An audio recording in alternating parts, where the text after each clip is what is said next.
You know what's funny, right? Sometimes the most important changes, the stuff that really shifts the ground underneath an economy, it happens so quietly that almost nobody even notices. And that's exactly what we're going to get into today on Just Bull Street. I was thinking about this. What if the real story, the one that's actually going to define the next decade of infrastructure in India, isn't isn't the one making all the headlines? What if it's something hiding in plain sight? What if it's buried in some, super dry government update? Oh, yeah, it looks on the surface incredibly boring. Because that's exactly where we're looking today. So this all kicks off with what seems like just a tiny tweak to a rule for a massive state-owned company. But as we're about to see, the ripple effects from this are, they're enormous. So here's the deal. The government basically gave Power Grid, and this is the company that runs India's entire electricity grid, a green light to up its investment limit for new projects. I know, sounds pretty mundane, right? Almost not even worth mentioning. The limit for what they can put into any single project jumped from 5,000 crore rupees all the way up to 7,500 crore. Okay, that's a pretty big bump, but honestly, is that really a big deal? And this is where it gets really interesting. This isn't just about changing a number in a spreadsheet. This is a signal, a really clear signal coming from the very top about a fundamental shift in the country's priorities. To really get it, we need to zoom out a bit. And to understand that signal, we have to look at one of the biggest challenges facing India's massive green energy ambitions. We hear this number all the time, don't we? India has this monumental goal to install 500 gigawatts of renewable energy. It's a fantastic world-changing target, but that raises a very simple, very practical question. It's great to generate all that power in sunny deserts and on windy coastlines, but how does it actually get to the cities and factories that are hundreds of miles away? The answer is all about building a completely different kind of national infrastructure. We're not talking about roads for cars here. We're talking about highways for electricity. Yeah, electricity doesn't just magically appear when you flip a switch. It has to be transported through this huge, complex network of transmission lines and substations.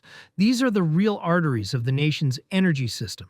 And this right here shows the huge strategic shift that's happening. For the last decade, the focus has been on what you could call Phase 1. Build it. It was all about generation, just building more solar, more wind capacity. But now we're pivoting hard to Phase 2. Move it. Because let's face it, if you can't move the power, the generation is useless. So remember that seemingly boring rule change for Power Grid we started with? That was the starting gun. That was the government's way of saying, okay, everyone, the focus is now on transmission. Get ready to build bigger. And this is where things start to get really powerful, especially if you're looking at this from an investment perspective. We are talking about a massive long-term infrastructure build-out here. To get this, you need to understand a concept called the regulated asset base. It sounds technical, but it's actually pretty simple. Companies like Power Grid build these massive assets, the transmission line, and then they earn a predictable government-regulated return on that investment for decades. So the more they build, the bigger that predictable cash flow gets. It's a compounding machine. And let's be really clear here. This is not some get-rich-quick story. We're not talking about a tech stock that might triple in a year. This is the steady and incredibly powerful force of infrastructure compounding. So who stands to gain from this shift? The most direct beneficiary is, of course, Power Grid.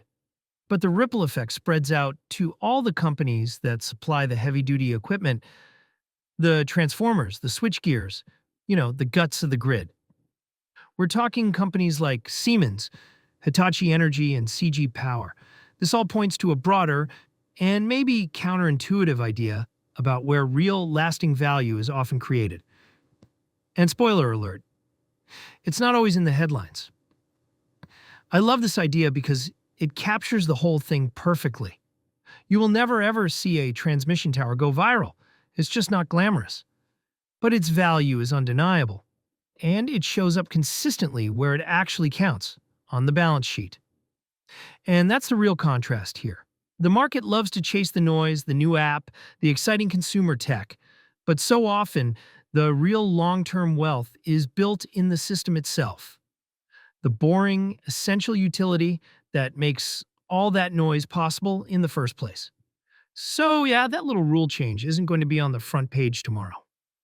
But 5 years from now, when India's renewable capacity has surged, the companies that quietly built the highways to carry all that power, well, they're going to look fundamentally important. And that really leaves me with one final question to think about. What other boring, unglamorous, but absolutely essential systems that enable our modern world are we all overlooking right now? Something to chew on. This is just Bull Street.